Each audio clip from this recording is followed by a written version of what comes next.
profissão de médico é uma das que mais exige estar constantemente sob pressão, sem garantia de descanso e sem diferença entre o dia e a noite.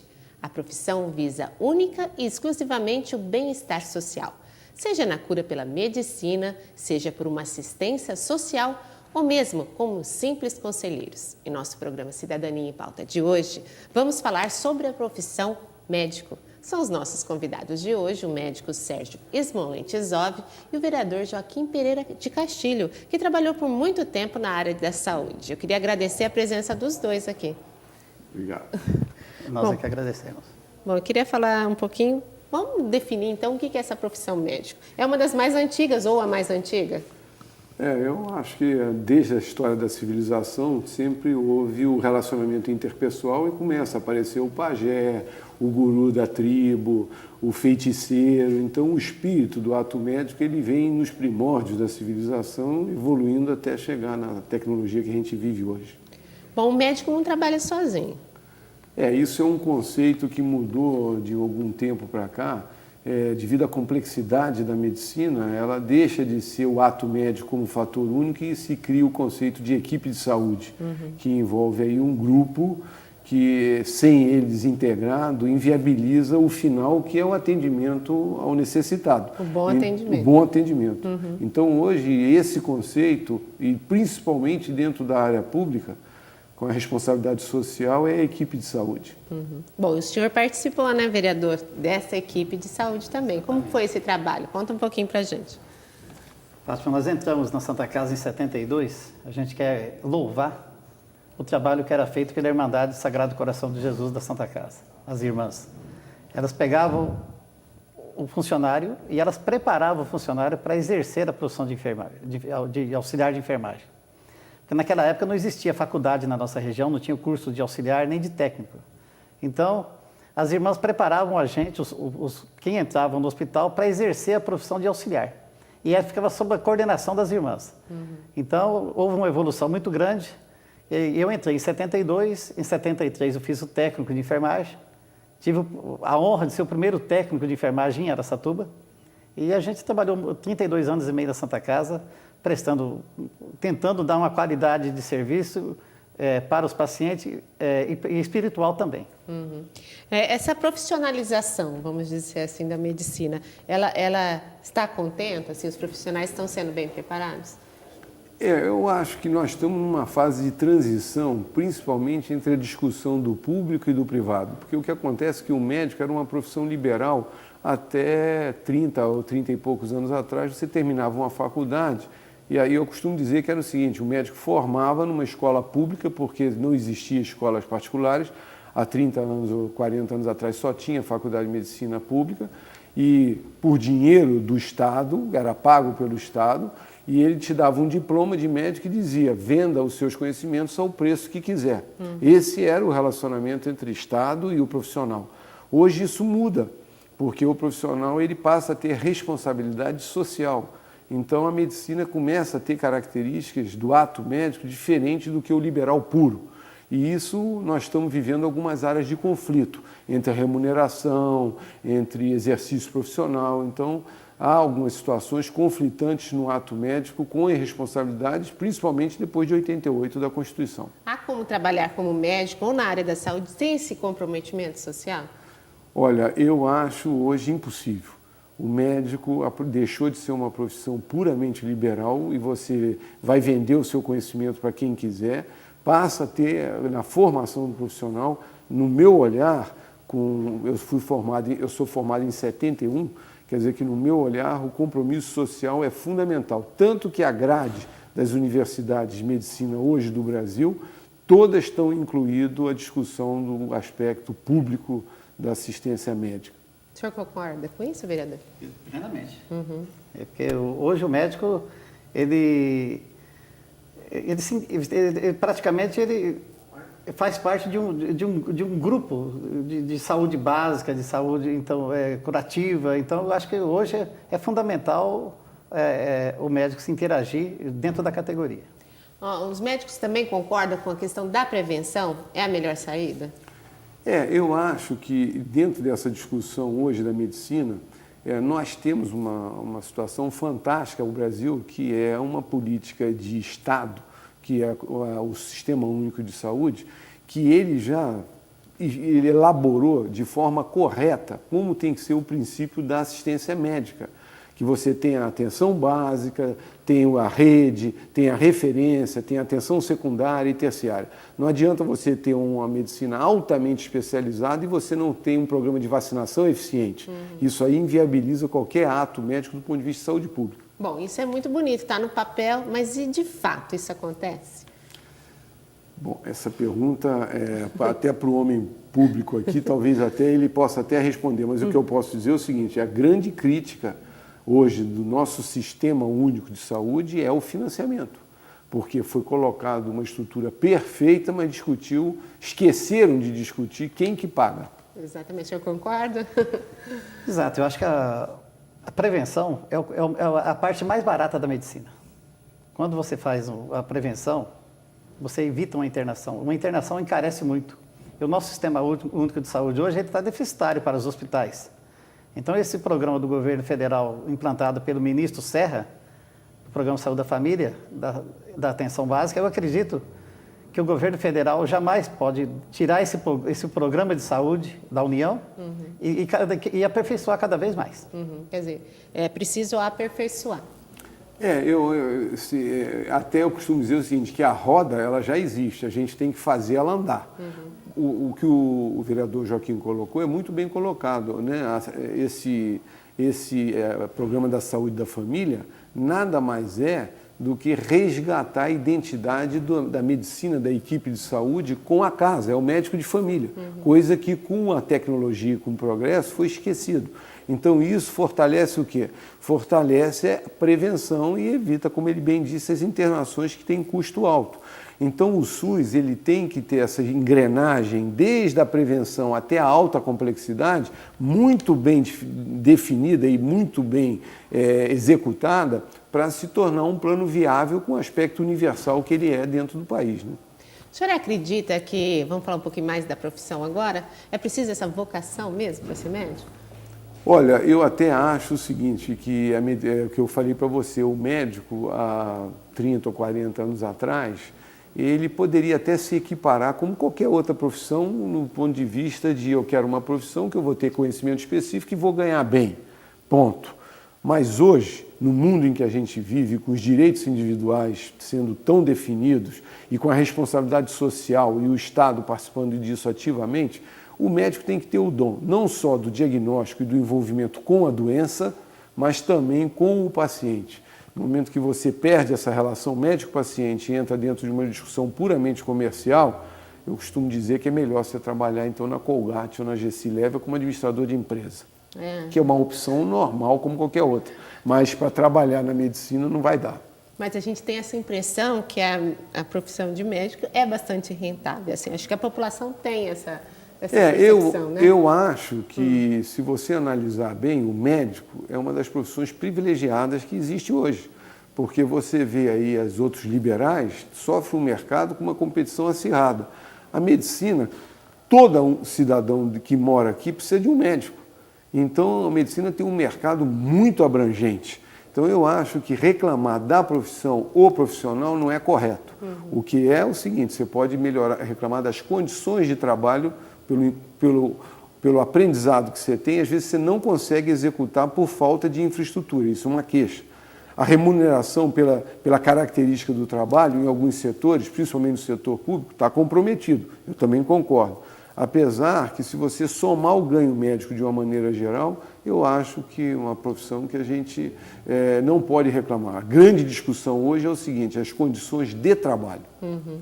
Bom, o senhor também fez parte dessa equipe, trabalhou diretamente com os médicos. É fácil esse entrosamento, assim, o médico abre esse espaço? Voltando à pergunta anterior que você fez para o doutor Sérgio, eu acredito que é uma vocação, eu acredito que o médico é um sacerdócio. Se você não faz com amor, toda profissão, se você não faz com amor, você não é um bom profissional. Como o doutor Sérgio disse, há 30 anos atrás eram escolas públicas. Então elas ofereciam condições para o aluno estudar, estagiar, e o aluno saía dali para fazer uma residência preparado para a residência.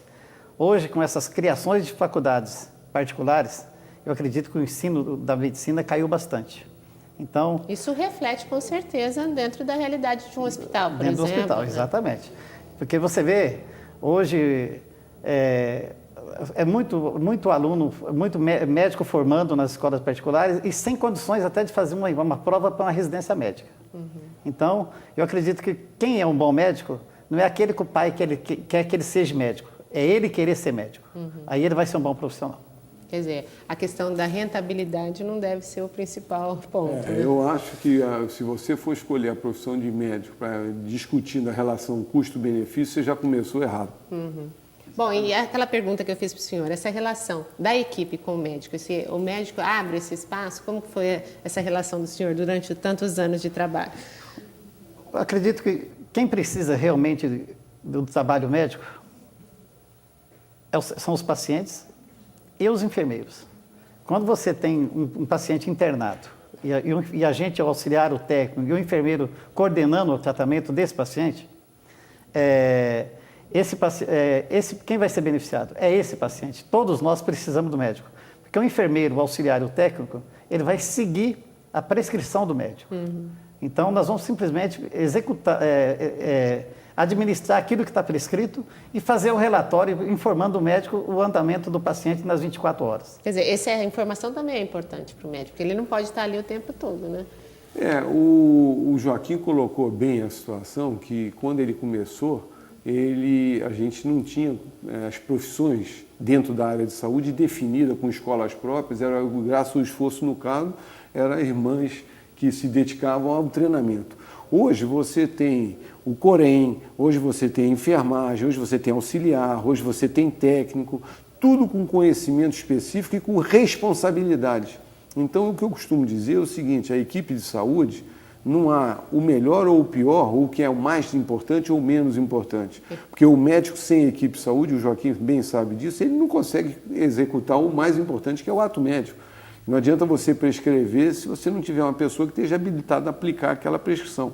Então, na realidade, ficou de uma complexidade porque ela precisa de equipe. E equipe, o ser humano ainda não está habilitado dentro do processo que nós vivemos. A parte emocional entra muito nesse aspecto, Entra muito né? nisso, porque existe muito uma fogueira de vaidade aí dentro das profissões, de uma maneira geral, de todas, né? Que tumultua às vezes. O senhor falou de problemas, ressaltou a infraestrutura, que deve ser muito difícil de lidar com isso, porque você está lidando com a saúde, com a vida das pessoas, né? Queria que o senhor elencasse os principais problemas, mas depois do nosso intervalinho. A gente volta já já.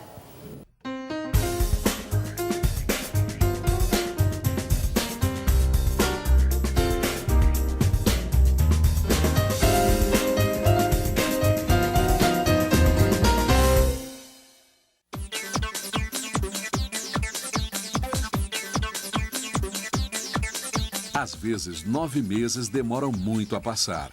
E 4 meses podem passar rápido demais. Por isso, os deputados federais aprovaram o projeto do Senado que aumenta a licença maternidade para 6 meses. Esses 2 meses a mais são facultativos. A mãe precisa pedir e fica a critério da empresa conceder.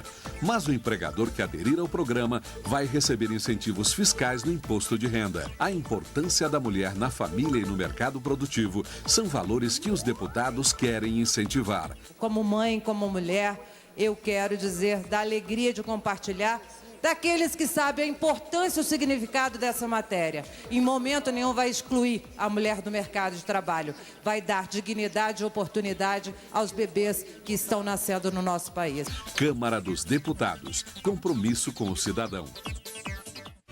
O GRAAC sabe onde quer chegar, por isso já conquistou tantas coisas, como esse monte de sorrisos. Ele sempre correu atrás dos seus sonhos. Muitos viraram realidade, como o seu hospital altamente especializado. Muita gente faz parte disso, porque a cura do câncer é uma causa nobre e precisa avançar ainda mais. Essas crianças sonham com o futuro. E para esse futuro acontecer, deixa a causa te abraçar. GRAAC, combatendo e vencendo o câncer infantil. Feijão, feijão com arroz, no mexido feijoada baião de 2.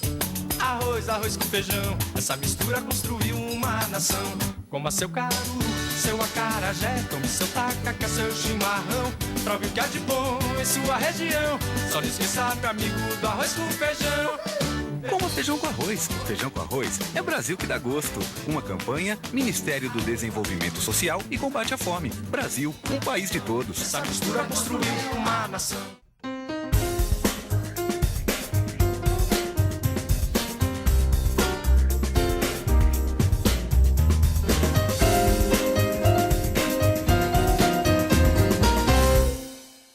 Hoje o assunto do programa Cidadania em Pauta é a profissão médico e os nossos convidados, o médico Sérgio Ismon-Lentisov e o vereador Joaquim Pereira de Castilho. Bom, a gente terminou o bloco anterior falando sobre as dificuldades e sobre a infraestrutura, que seria, assim, é o principal problema?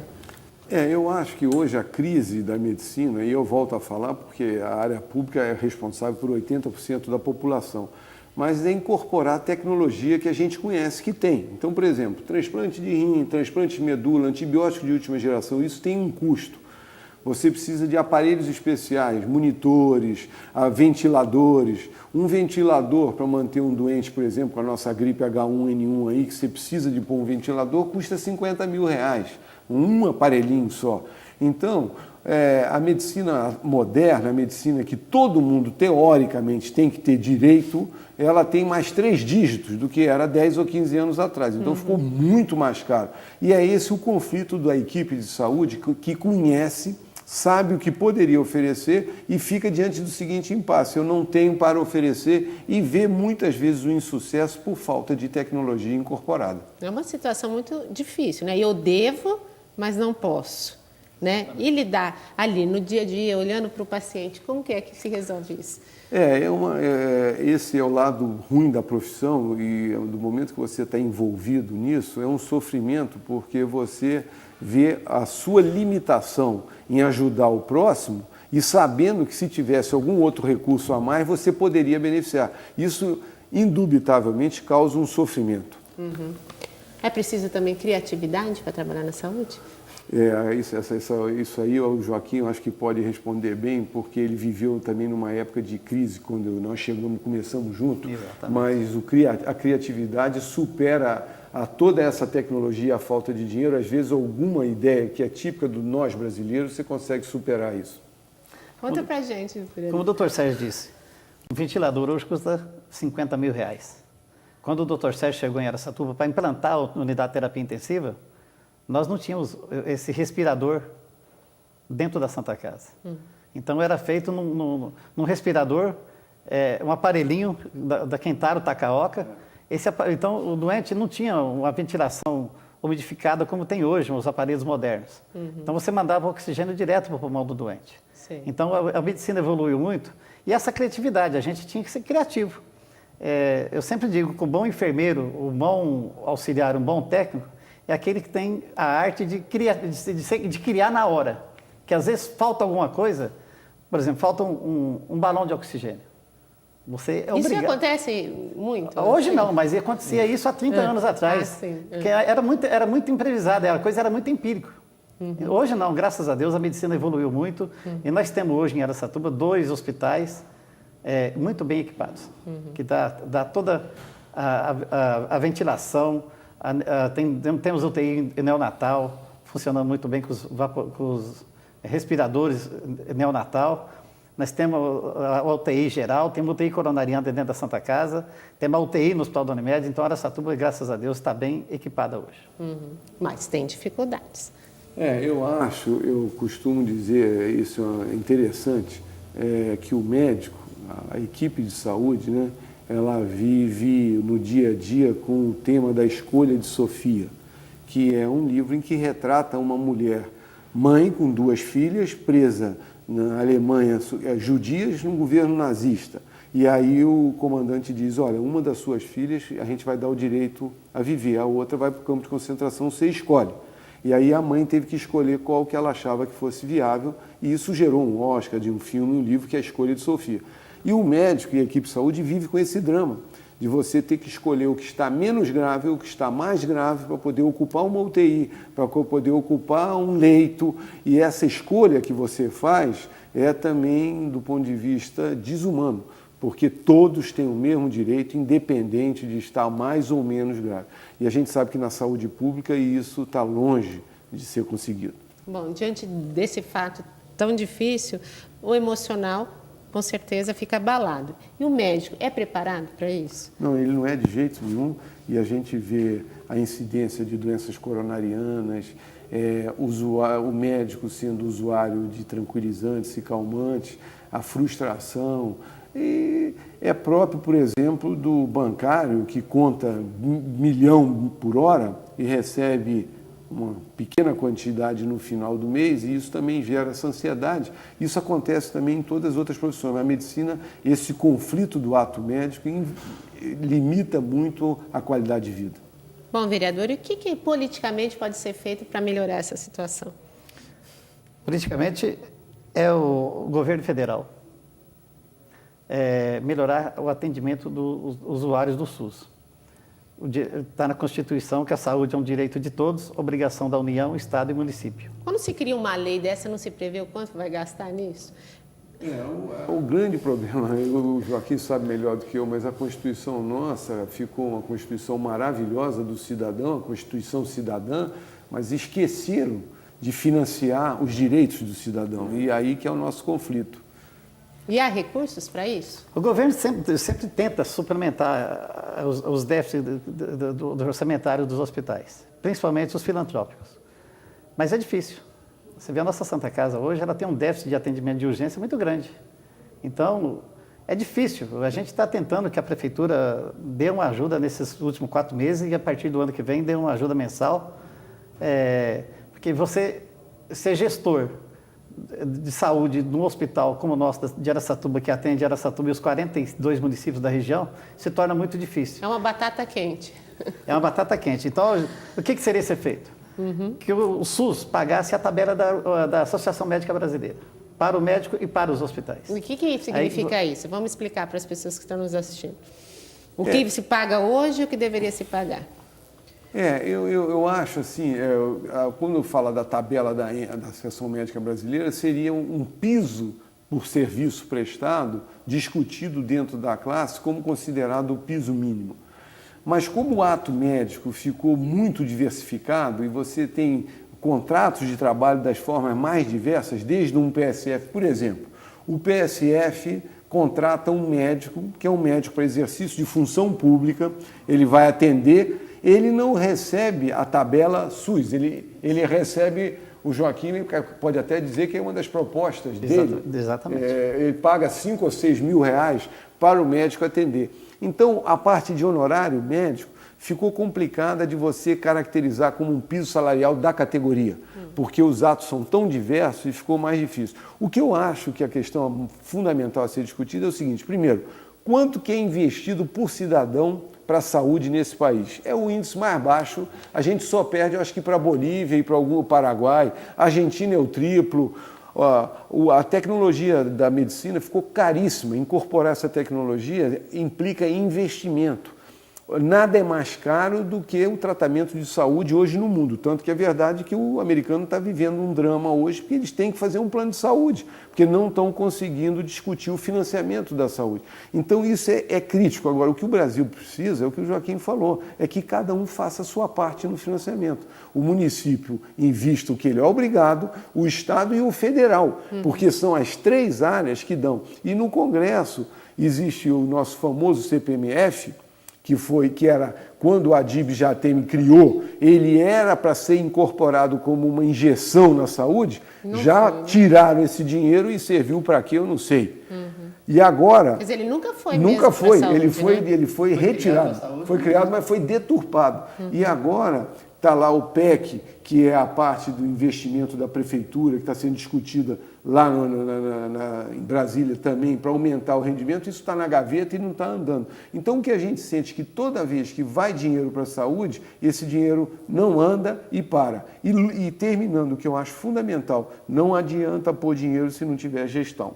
Então, tem que ter gestores de saúde. E não pode ser um gestor que não conhece nada, que é amigo do fulano ou do beltrano. Tem que ser um gestor qualificado. Quer dizer, muito desse dinheiro, ainda, além de não ser o suficiente, ainda vai para o ralo, porque as ações não são pensadas, né? O senhor pensa assim também, vereador? Eu acho que o gestor de saúde tem que ser o técnico, como o doutor Sérgio disse.